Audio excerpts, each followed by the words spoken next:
Oh, ini udah laku kemarin Bang ya? Nggak hidup. Nggak hidup. Saudaraku, pemadaman listrik yang terjadi di wilayah Provinsi Aceh selama 3 hari berturut-turut ini membuat banyak aktivitas masyarakat yang berbeda dari biasanya. Dan jika kita melihat dari wilayah Kabupaten Aceh Tengah sendiri, pemadaman listrik ini sudah terjadi sejak 29 September sore hingga 1 Oktober malam kemarin.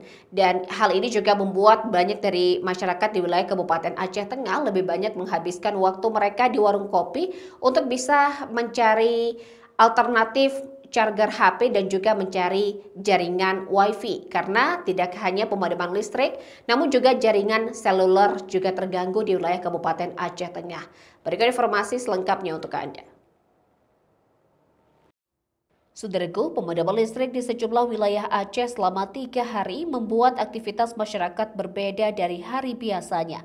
Amatan tribungayo.com di Kabupaten Aceh Tengah, listrik mulai padam sejak Senin sore 29 September sampai Rabu malam 1 Oktober 2025. Pemadaman listrik ini juga menyebabkan jaringan seluler terganggu. Selama 3 hari tersebut, warga mulai memenuhi kedai kopi atau warung kuliner yang menyediakan WiFi gratis dan colokan charger.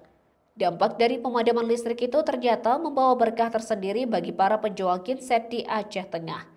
Sejumlah toko genset di Takengon mengaku kehabisan stok karena banyaknya permintaan warga saat listrik padam. Syukran, sumber elektrik juga mengaku selain genset, barang elektronik lainnya seperti bola lampu otomatis dan senter elektronik juga banyak diburu warga. Pemilik toko lainnya di Simpang Wariji Takengon mengaku bahwa pemadaman listrik secara mendadak tokonya juga dibanjiri konsumen mulai dari servis hingga pembelian unit baru. Selama 3 hari kebelakang, penjual genset tersebut sudah memperbaiki 10 unit genset dan menjual 20 unit genset baru. Dari Aceh Tengah, Romadani, Tribun Gayo. Bertambah ya Bang, dari yang semula sekitar 2 juta sampai 4 jutaan lah kalau udah ini Bang kan. Asal ada genset.